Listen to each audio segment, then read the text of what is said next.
Puji nama Tuhan, Shalom. Shalom. Ya, saya percaya bahwa pada pagi hari ini kita semua bersukacita, amin. Silakan lihat kiri kanannya, apakah dia benar-benar bersukacita? Lambaikan tangan kepada kiri kanan. Kita bersukacita bagi Tuhan pada pagi hari ini. Sebab sukacita kita melimpah dalam Tuhan, di mana tempatnya pada hari ini kita merayakan atau memperingati kenaikan Yesus Kristus, Sang Penyelamat kita, Sang Juru Selamat kita. Dia sudah ada di sorga untuk menyediakan tempat terbaik bagi kita semua. Amin. Kita akan memulaikan ibadah kita akan memuji Tuhan. Yesus Tuhan ditinggikan atas segala raja. Dia dimuliakan sebab Dia agung ajaib bagi kita.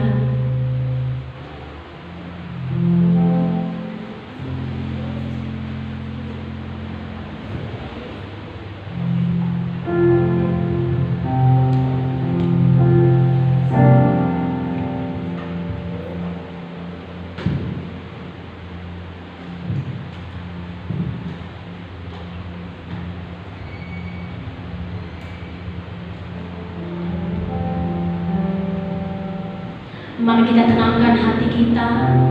Kita siapkan pikiran kita. Biarlah pada pagi hari ini kita dijamah oleh Tuhan. Mari kita katakan kepada Tuhan, datanglah Tuhan. Kami percaya ketika Engkau naik di sorga Tuhan, Engkau telah meninggalkan Roh Kudus dalam kehidupan kami untuk memberikan pertolongan, penghiburan bagi kami. Terima kasih untuk kasih setia-Mu Tuhan.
meninggalkan Roh Kudus-Nya di sekeliling kita, di tempat ini, tetapi melainkan Tuhan mencurahkan Roh Kudus-Nya dalam hati kita. Amin.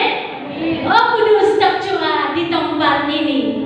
Urapannya yang ajaib memenuhi setiap kita.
Dia adalah Tuhan yang maha besar, yang maha mulia, Raja di atas segala raja. Kita akan kembali menaikkan pujian kita pada pagi hari ini.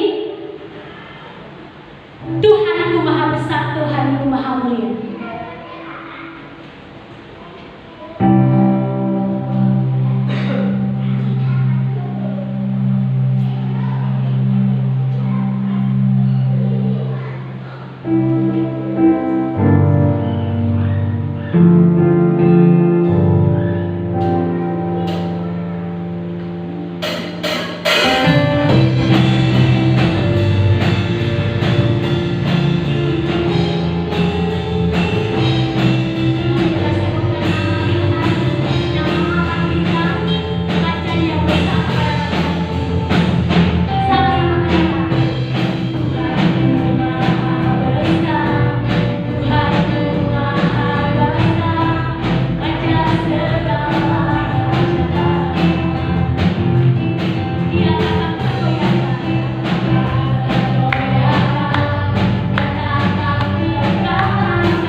dalam Tuhan, segala kuasa yang lain pun akan tunduk kepada Dia. Apa yang perlu kita khawatirkan dalam kehidupan kita? Allah yang kita sembah adalah Allah yang maha besar, yang maha mulia, Raja di atas segala raja. Kita tidak perlu khawatir terhadap apa yang Dia perbuat dalam kehidupan kita. Apapun itu, badai sekalipun, pencobaan apapun, kita percaya bahwa Roh Kudus Tuhan ada dalam hati kita. Roh Kudus kita akan membimbing kita, menolong kita, memampukan kita untuk berjalan di dalamnya. Jangan yang ada dalam hati kita hanya mengeluh saja. Ingat bahwa di dalam kita ada kekuatan yang ajaib, kekuatan yang luar biasa. Kita bisa ketika kita mengatakan saya bisa, saya mampu, sebab Tuhan ada bersama dengan kita. Allah Roh Kudus penuhi kami pada pagi hari ini. Kami akan mendengarkan kebenaran firman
Engkau Tuhan naik ke sorga, Tuhan mencurahkan Roh Kudus untuk kami, supaya kami boleh tetap kuat di dalam menghadapi segala sesuatunya di dalam dunia ini. Terima kasih Bapa, beberapa pujian sudah kami naikkan di hadapan Tuhan, biar semuanya itu boleh menyenangkan hati Tuhan.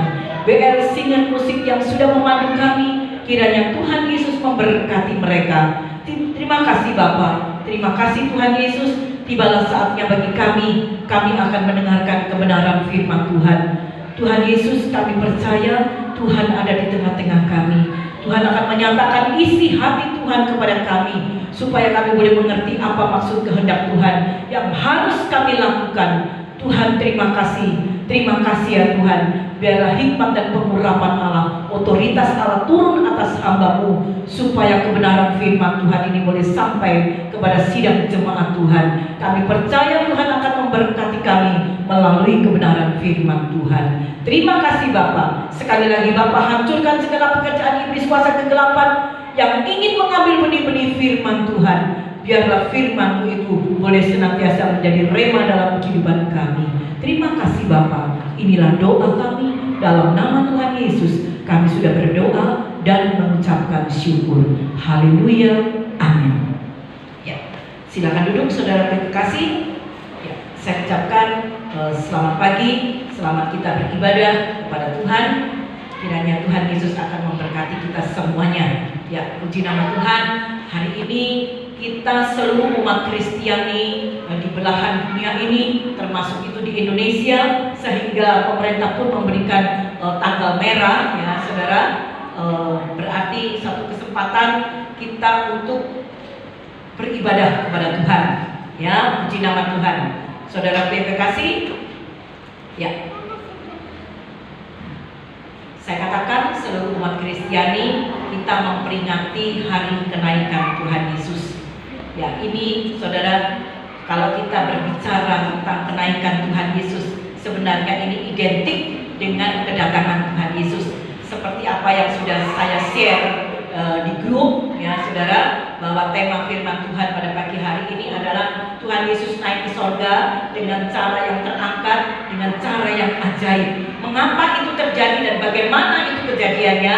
Mari saudara, kita akan sama-sama menyimaknya di dalam kebenaran firman Tuhan. Ya, puji nama Tuhan. Ya, puji nama Tuhan, saudara kekasih. Ya, marilah kita mau bersuka cita karena Tuhan Yesus naik ke sorga itu bukan tanpa tujuan. Ya, saya menyampaikan khotbah ini saya bagi menjadi dua bagian. Ya, yang pertama bagaimana Tuhan Yesus naik terangkat ke sorga, dan nanti minggu dan minggu depannya, ya tadi kita sudah menaikkan beberapa pujian tentang Roh Kudus. Minggu depan kita akan merayakan pencurahan Roh Kudus. Ya, nah pagi hari ini saya akan menyampaikan bagaimana Yesus terangkat dengan caranya yang ajaib. Ya, puji nama Tuhan, saudara yang kekasih. Ya, mengapa kita kok harus memperingatinya? Lewat aja nggak apa-apa lah. Yang penting ibadah hari Minggu nanti khotbahnya tentang kenaikan Tuhan Yesus.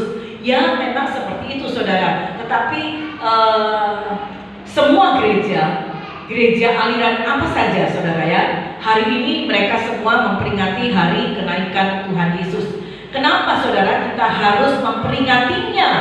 Nah, saudara, tujuannya adalah supaya kita ingat.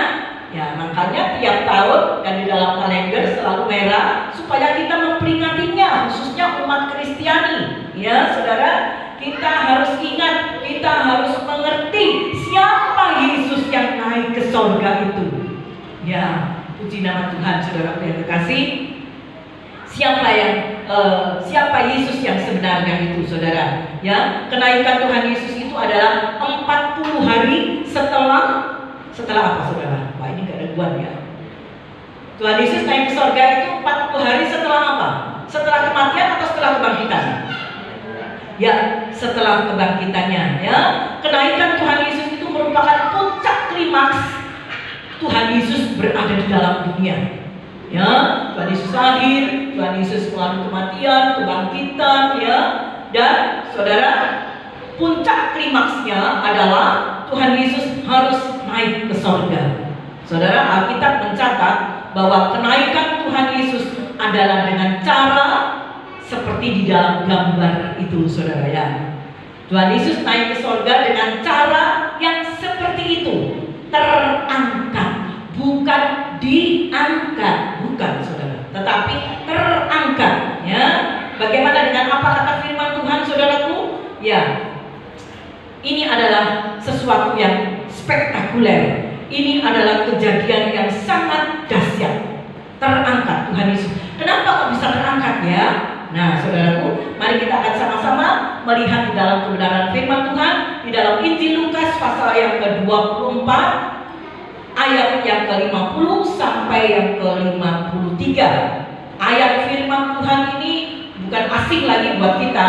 Kita sering mendengarnya, ya, mungkin melalui YouTube atau melalui apa, saudara, ya. Bahkan mungkin tiap tahun pada saat kenaikan Tuhan Yesus, ayat ini disampaikan oleh hamba-hamba Tuhan. Ya, Injil Lukas pasal 24 ayat yang ke-50 sampai ke-53.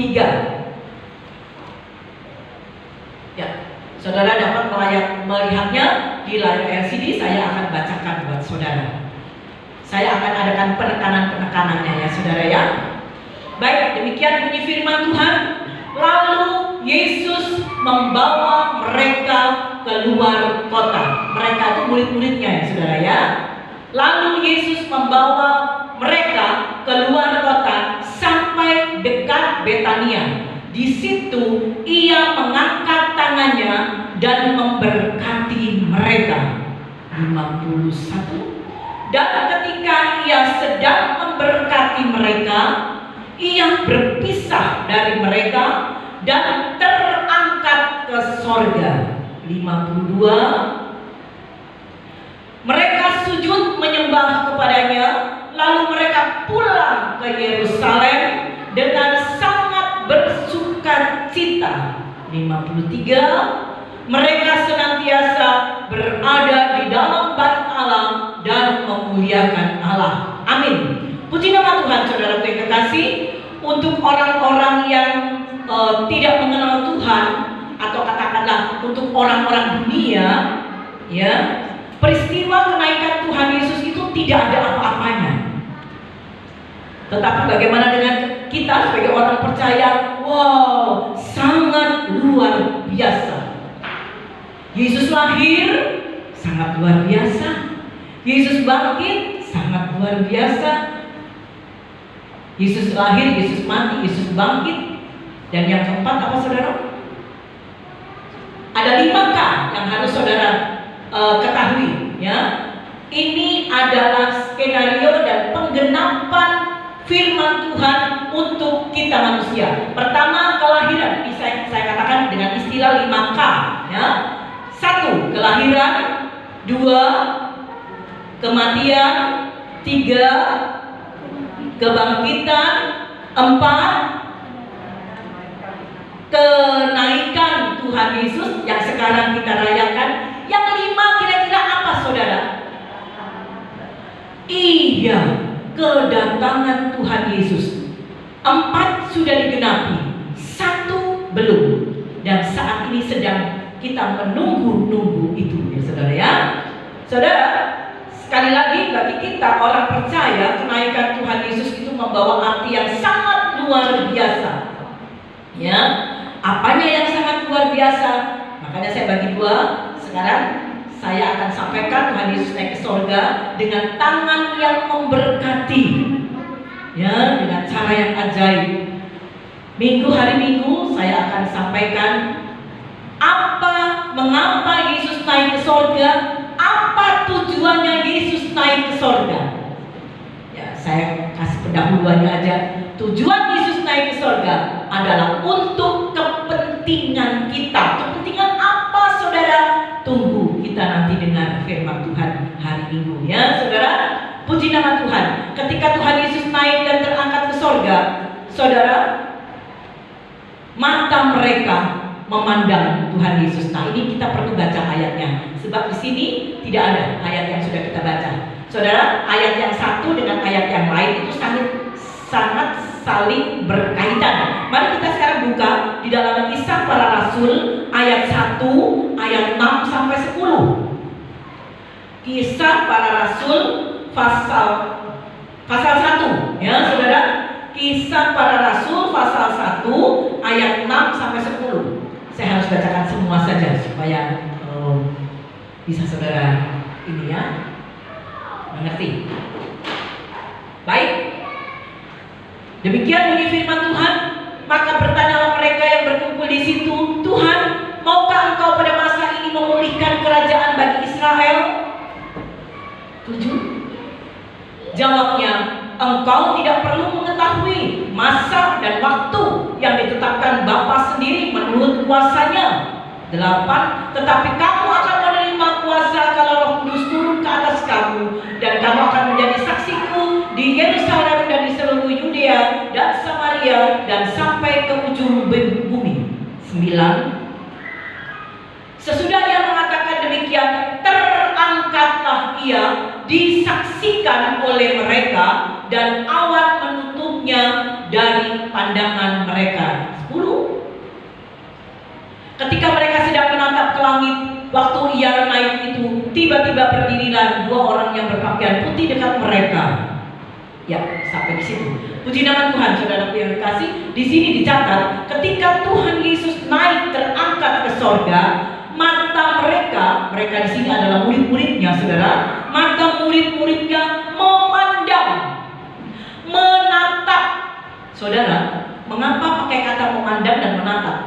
Ya, saya berusaha untuk menggali apa kok dipakai, mengapa kok dipakai kata menatap atau memandang, kok tidak melihat. Mereka melihat Tuhan Yesus, tidak. Mereka memandang dan menatap. Artinya menatap itu melihat dengan serius. Ya, apa ya kalau bahasa Jawa itu melihat dengan serius. Sampai gini apa? Diberdiri pental apa? Ya, yaitu ya melihat dengan serius, saudara ya. Nah, saudara, mereka menatap Yesus yang terangkat naik ke sorga, ke langit, ya. Mereka menatapnya dengan sungguh-sungguh, dengan serius, ya. Sejauh mata mereka memandang. Artinya apa, saudara? Sejauh mata mereka memandang, dilihat terus, ditatap terus. Ya mungkin ya mata mereka tidak ketip, rasanya mungkin gitu ya. Nah saudara, sampai artinya mereka tidak bisa lagi melihat Tuhan Yesus yang terangkat itu. Karena apa? Karena mereka tetap menatap terus sejauh mata memandang. Artinya sampai Tuhan Yesus masuk di awan-awan yang permai. Nah, itu gambarnya, saudara ya. Mereka menatap terus sampai tidak kelihatan lagi Tuhan Yesusnya. Nah, saudara, sekali lagi firman Tuhan pada pagi hari ini saya sampaikan 2 bagian. Yang pertama adalah Tuhan Yesus terangkat dengan cara yang ajaib, dengan memberkati dengan tangannya. Yang kedua nanti, saudara, mengapa Tuhan Yesus naik ke surga dan apa tujuannya. Nah, saudara, sebelum Tuhan Yesus naik ke surga, sebelum Tuhan Yesus naik ke surga, Dia sudah menyampaikan sesuatu kepada murid-muridnya. Sebelum terjadi perpisahan antara Tuhan Yesus sebagai guru dan murid-muridnya, ya saudara, Tuhan Yesus menyampaikan pesan dan janji, ya, kepada murid-muridnya. Apa pesannya, saudara? Kalau kita melihat di dalam Kisah Rasul pasal 1 ayat yang keempat, tadi tidak sempat kita baca, saudara silakan baca di rumah. Di situ dikatakan dan diingatkan, pesannya adalah jangan tinggalkan Yerusalem. Apa arti Yerusalem? Saya tidak berkata alegorinya, saudara ya, tetapi Yerusalem itu artinya tempat tempat sakralnya orang Kristen, ya saudara ya. Jadi jangan tinggalkan Yerusalem, atau kalau kita memakai arti yang sangat lugas, jangan tinggalkan rumah ibadah, begitulah saudara. Ya, jangan engkau tinggalkan Yerusalem, jangan engkau tinggalkan rumah ibadah. Dan janjinya apa? Setelah dia berpesan, janjinya apa? Di dalam ayatnya yang ke-8 di situ dikatakan, tadi sudah kita baca, bahwa kamu akan menerima kuasa apabila Roh Kudus turun atas kamu. Kamu akan menjadi saksi bagiku. Ya, saudaraku yang kekasih, Nah, saat Tuhan Yesus naik ke sorga, ketika itulah tubuh Tuhan Yesus, saudara, ya, terangkat, dan terangkat sampai masuk di awan-awan yang permai. Saudara, satu keajaiban yang sangat luar biasa. Kenapa bisa terangkat? Nah ini saudara, mungkin saudara bertanya, kok bisa ya terangkat ya? Kok bisa terangkat? Apa pakai mesin? Apa pakai apa saudara? Kita ingat bahwa setelah kebangkitannya, Tuhan Yesus memakai tubuh kemuliaannya. Jadi Yesus terangkat ke sorga itu dengan tubuh kemuliaannya. Haleluya, ya, dengan satu keajaiban yang sangat luar biasa. Ya, mereka murid-murid menyaksikan dengan kasat mata mereka satu keajaiban yang sangat dahsyat. Ya, dalam pikiran kita mungkin kita akan berkata dan berpikir, kok bisa ya? Saya mau seperti itu Oh, gak bisa saudara. Kita masih pakai tubuh seperti ini ya saudara. Kelak nanti kalau Tuhan sudah ubahkan kita melalui kematian, melalui kedatangan Tuhan, Tuhan ubahkan kita. Wah, kita bisa dengan tubuh kemuliaan kita bisa tembus tembok. Ya saudara, ya Tuhan Yesus dengan memakai tubuh kemuliaannya. Ya, kok bisa? Ya karena itulah jawabannya. Karena Tuhan Yesus memakai tubuh kemuliaannya, jadi dia bisa terangkat dengan kedahsyatannya yang sangat luar biasa.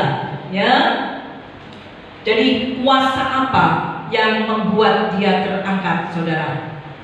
Sejenak mari kita akan melihat siapa pribadi Yesus. Ya, kok bisa ya? Dia pakai tubuh kemuliaan. Siapa sih Yesus itu? Siapa sih Yesus itu? Mari saudara kita akan melihatnya. Siapa Yesus itu? Saudara, ketika Tuhan Yesus lahir ke dalam dunia ini, dia menjelma sama seperti manusia. Ada dua unsur dalam tubuh Yesus.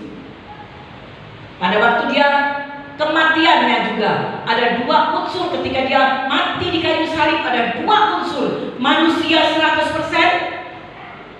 Dan yang 100% lagi kira-kira apa saudara? Kealahannya, keilahiannya. Ya, jadi Allah 100%, manusia 100%. Loh, kok bisa ya seperti itu? Itulah skenario Bapa untuk anaknya, putranya, ya Roh Kudus. Ya, saudara, ketika Yesus harus mati adalah untuk menyelamatkan manusia berdosa. Sebelum kematiannya saudara, sekali lagi, sebelum kematiannya Tuhan Yesus memakai manusia 100% dan Allah 100%. Itu sebabnya ketika dia berada di dalam dunia, dia bisa menyembuhkan orang yang sakit, dia bisa membangkitkan orang yang mati, ya, dia bisa berjalan di atas air. Wah, itulah kedahsyatan. Karena hebat Tuhan Yesus, ya saudara, karena ada keilahiannya, karena ada kealahannya 100%, ya saudara. Jadi ketika Tuhan Yesus bangkit, dia sudah memakai tubuh kemuliaannya. Ketika Yesus naik ke sorga, dia terangkat juga dengan tubuh kemuliaannya. Saudara, terangkat dengan kuasa kemuliaannya, terangkat dengan kuasa keilahiannya. Itulah pribadi Yesus. Jadi kita harus tahu saudara, siapa pribadi Yesus itu. Ya saudara, ingat ya saudara, bahwa satu-satunya, ingat bahwa satu-satunya, bukan salah satu, tetapi bahwa satu-satunya yang sudah naik ke sorga. Siapa saudara? Kalau menurut pemikiran saudara, siapa kira-kira orang yang sudah pernah naik ke sorga? Oh, dia itu loh dapat penglihatan, dia sudah naik ke sorga. Oh, dia sudah masuk di dalam neraka. Oh, dia sudah begini dan begitu. Saudara, saya tunjukkan ayatnya, bahwa satu-satunya yang pernah naik ke sorga adalah, kita baca Yohanes 3 ayat yang ke-13. Jadi saudara, kalau kita ditanya, benarkah Yesusmu itu pernah naik ke surga? Benar. Apa alasannya? Ini ayatnya, ya. Dan ini sering sekali didiskusikan, ya saudara ya. Saat-saat ini, sekarang ini sedang didiskusikan siapa pribadi Yesus itu, ya. Puji nama Tuhan. Yohanes 3 ayat yang ke-13. Inilah satu-satunya yang naik ke surga. Saya bacakan buat saudara. Tidak ada seorang pun yang telah naik ke surga. Nabi siapapun, orang siapapun, raja siapapun, tidak ada seorang pun yang telah naik ke surga selain, ini perhatikan ya, selain daripada Dia, Guru besar Dia yang telah turun dari surga, yaitu Anak Manusia. Kapan Dia turun dari surga? Ketika melalui kelahirannya. Dia turun dari surga, ya, menjelma sebagai Anak Manusia. Itulah satu-satunya. Dialah yang juga akan naik ke surga. Jadi saudara, tidak ada seorang pun ya saudara ya. Oh, orang itu loh. Oh, nabi itu loh. Tidak ada. Alkitab yang mengatakan. Saya percaya dengan Alkitab. Kita harus imani apa yang dikatakan oleh Alkitab. Ya, bahwa tidak ada seorang pun yang telah naik ke surga. Ya, hanya Tuhan Yesus yang naik ke surga. Nah, nanti hari Minggu saya akan sampaikan kalau Tuhan Yesus naik ke surga untuk apa? Tujuannya untuk apa? Adalah untuk kepentingan kita. Kepentingan kita untuk apa? Silakan saudara mendengar pada hari Minggu besok ya, saudara ya. Nah, saudara,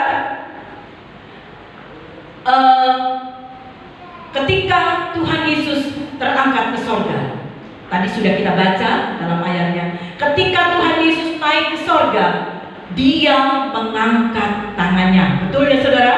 Saya gak terlewati membacanya ya. Dia mengangkat tangannya, kemudian Dia memberkati murid-muridnya. Jadi dia asal ngombol. Aduh, saya pakai bahasa apanya. Dia tidak asal terangkat, ngombol gitu aja. Enggak saudara. Tetapi ada yang Dia lakukan. Dia merentangkan tangannya. Ya, coba lihat gambarnya, betul ya? Tangannya itu diangkat ya saudara. Waduh, tutupan tulisan ya saudara. Coba dihapus tuh. Nah itu saudara. Jadi dia merentangkan tangannya, kedua tangannya kanan dan kiri, dan dia memberkati murid-muridnya. Saudara, ya di dalam ayatnya yang ke-51 dan 52 tadi. Ketika dia sedang memberkati mereka, ya saudara, ketika murid-muridnya sedang menerima berkat itu, saudara, itu disaksikan oleh murid-muridnya dan beberapa orang. Pada waktu Yesus naik ke surga hanya disaksikan itu, tapi nanti pada waktu kedatangan, wow, seluruh dunia akan menyaksikan kedatangannya. Itu nanti pada minggu berikutnya pun saya akan menyampaikan khotbah itu. Nah, saudara. Nah, saudara, ketika Tuhan Yesus memberkati dan ketika murid-muridnya menerima berkat itu, murid-muridnya sujud menyembah Dia. Ya, puji nama Tuhan, saudara. Ya, gambar ini memang tidak ditunjukkan gambar menundukkan sujud, tapi ada gambar, saudara ya. Ketika tangan Tuhan memberkati mereka, murid-murid itu sujud menyembah Dia, sikap mengagungkan Dia dengan penuh keagungan, dengan khusyuk ya saudara ya. Saudara, kalau kita berbicara tentang tangan Tuhan, sekarang saudara, bagaimanakah tangan Tuhan untuk kita sebagai orang-orang percaya? Loh, itu kan cuma murid-muridnya toh. Oh, itu kan cuma orang-orang yang ada di situ yang Tuhan berkati. Sekarang mari kita mau mengaplikasikan tangan Tuhan untuk kita di zaman akhir ini. Bagaimana dengan tangan Tuhan yang sampai sekarang ini? Apakah tangan Tuhan itu bekerja buat kita sebagai orang-orang yang percaya? Apakah tangan Tuhan itu masih dengan penuh kasih? Apakah tangan Tuhan itu masih aktif, tetap nyata, tetap memberkati dalam kehidupan kita sampai sekarang, saudara? Kira-kira jawabannya apa, saudara? Apakah tangan Tuhan itu masih aktif dengan penuh kasih memberkati kita? Apakah sampai sekarang kira-kira diberlakukan tangan Tuhan seperti itu kepada kita? Orang-orang yang percaya, yang hidup di akhir zaman ini, kira-kira bagaimana, saudara? Oh, tidak berlaku lagi. Itu kan dulu. Kalau sekarang mah enggak. Bagaimana, saudara? Saya mohon jawaban dari sebelah kanan saya. Apakah kira-kira tangan Tuhan aktif untuk memberkati kita sampai sekarang? Bagaimana jawaban di sebelah kanan? Masih. Di tengah? Masih. Di sebelah kiri saya? Masih. Apa buktinya? Saya sekarang angkat. Kalau saudara berkata tangan Tuhan masih aktif, ya masih memberkati kita, apa buktinya, saudara? Ya, tidak usah kita baca mengejar waktu ya, saudara ya. Di situ dikatakan dalam Mazmur 37 ayat yang ke-23 dan 24 bahwa Tuhan tetap menopang kita. Apabila kita jatuh, Tuhan mengangkat tangannya dengan penuh kasih. Ya, saudara, dalam Yesaya 41 ayat yang ke-10 juga di situ dikatakan bahwa Yesus memberikan, kalau ini perlu dibaca, saudara ya, supaya saudara ingat. Ya, Yesaya 41 ayat yang ke-10. Ya. Kalau tangan Tuhan masih aktif, apa buktinya, saudara? Sekarang mari kita buktikan ya, saudara ya. Jangan saudara berkata, oh itu sejak zaman dulu, yang sekarang enggak lah. Nah, saudara, Yesaya 41 ayat yang ke-10. Apa kata firman Tuhan? Janganlah takut sebab aku menyertai engkau. Janganlah bimbang sebab aku ini Allahmu. Aku akan meneguhkan, bahkan akan menolong engkau. Aku akan memegang engkau. Dengan apa, saudara? Dengan tangan kananku yang membawa kemenangan. Haleluya, puji nama Tuhan. Nah, saudara, bagaimana apalagi buktinya? Yang saya akan memberikan satu lagi ayat ya, saudara. Ini penting juga ya, saudara. Semua ayat penting ya, saudara. Saya akan tunjukkan ayat Yesaya 59, tetap dalam Nabi Yesaya. Yesaya 59 ayat yang ke-1. Mungkin saudara berkata, mana sih saya dalam keadaan begini loh? Mana tangan Tuhan katanya aktif? Mana tangan Tuhan katanya menolong? Mana tangan Tuhan katanya memberikan kemenangan? Mana? Nah, saya tunjukkan ayatnya. Yesaya 59 ayat 1. Ya, demikian bunyi firman Tuhan. Yesaya 59 ayat 1. Sesungguhnya tangan Tuhan tidak kurang panjang untuk menyelamatkan, dan pendengarannya tidak kurang tajam untuk mendengarkan. Tangan Tuhannya, tangan Tuhan tidak kurang panjang untuk menolong kita. Coba lanjutkan ayat yang kedua. Ya, tetapi, nah ini ada tetapinya, merupakan lampu merah buat kita, merupakan peringatan juga buat kita. Tetapi kenapa, saudara? Yang merupakan pemisah antara kamu dan Allahmu ialah segala kejahatanmu, dan yang membuat dia menyembunyikan diri terhadap kamu sehingga ia tidak mendengar ialah segala dosamu. Jadi jangan saudara menyalahkan Tuhan. Mana tangan Tuhan tidak aktif kok? Mana tangan Tuhan tidak memberkati? Mana tangan Tuhan tidak terulur menolong saya? Mari kita mengkoreksi diri, saudara. Inilah jawabannya. Yang merupakan pemisah adalah kejahatan kita, dosa-dosa kita. Itu sebabnya ketika kita sadar kita telah berbuat dosa, saya sering dan berulang selalu saya mengingatkan kepada seluruh sidang jemaat Tuhan, ketika kita jatuh di dalam dosa, kita rentan sekali dengan dosa. Rentan sekali dengan dosa. Antara suami, istri, anak-anak, semua kita rentan dengan dosa. Tetapi ketika kita sadar kita telah berbuat dosa, mari segera kita membereskan dengan Tuhan, mohon pengampunan. Supaya apa? Kembali tangan Tuhan aktif untuk memberkati kita. Puji nama Tuhan, saudara. Ya, haleluya. Dengan tindakan tangan Tuhan atas kehidupan kita, sekarang kita dengan tangan Tuhan yang sudah memberkati kita, apa yang harus kita lakukan? Nah, sekarang ini saudara, jangan saudara menuntut saja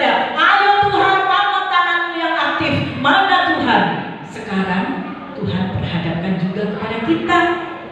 Tindakan tangan Tuhan sudah nyata dalam kehidupan kita. Sekarang apa yang harus kita lakukan? Apakah kita harus membayar seharga pertolongan Tuhan? Tidak sanggup, saudara. Saudara tidak akan sanggup membayar hutang saudara kepada Tuhan. Tidak sanggup. Mau dicicil berapa kali? Tidak sanggup. Apakah kita harus membayarnya seharga pertolongan Tuhan yang sudah kita terima? Ingat saudara, bahwa Tuhan tidak pernah menuntut apa yang tidak bisa kita lakukan. Tidak pernah. Tetapi, namun saudara, saya tekankan, saya sebagai gembala sidang, saya harus menekankan kepada seluruh sidang jemaat Tuhan. Dan jemaat Tuhan harus mengerti bahwa sekalipun Tuhan tidak pernah menuntut apa yang harus bisa kita lakukan, namun tetap ada harga yang harus kita bayar. Berapa harganya? Berapa yang harus saya bayar?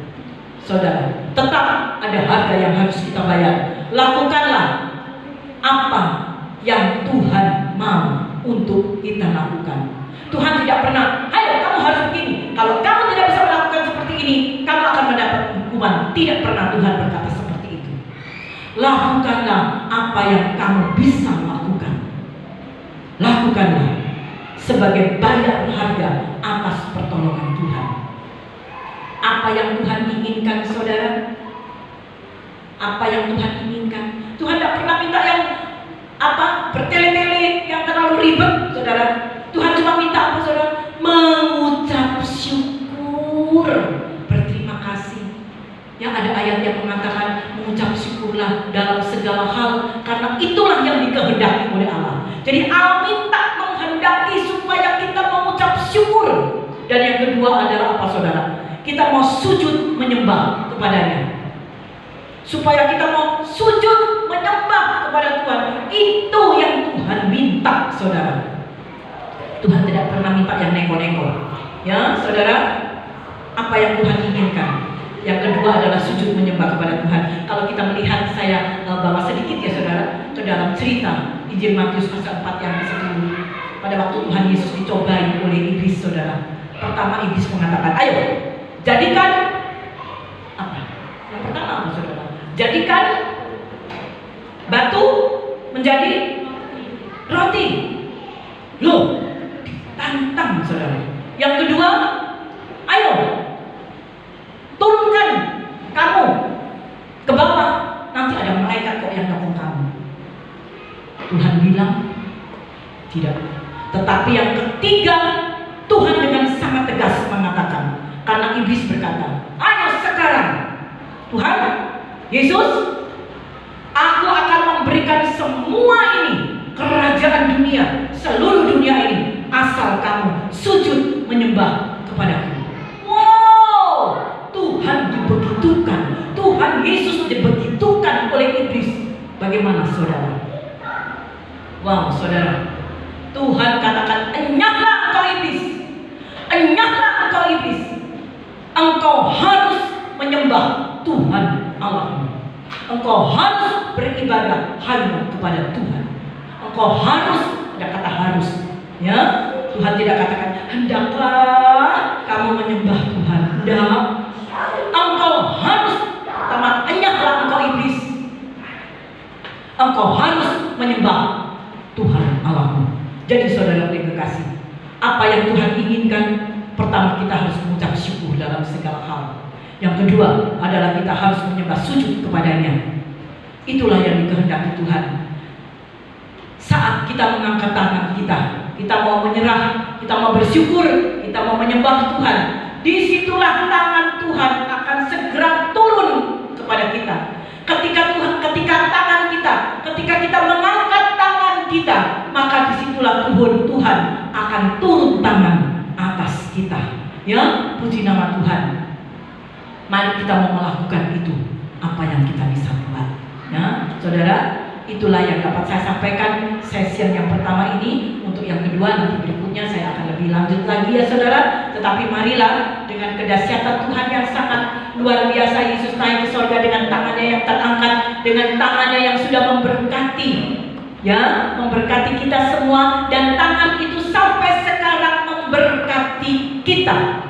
Mari kita mau melakukan harga yang harus kita bayar, yaitu kita mau melakukan apa yang Tuhan ingin kita mau melakukannya, yaitu mengucap syukur dan sujud menyembah kepada Tuhan. Puji nama Tuhan. Biarlah firman Tuhan pada malam hari, pagi hari ini, ya, tangan Tuhan yang sampai saat ini menjaga, melindungi, menyertai dan memberkati kita. Kita mau bersyukur kepada Tuhan. Amin. Saya undang bersama musik untuk ke depan.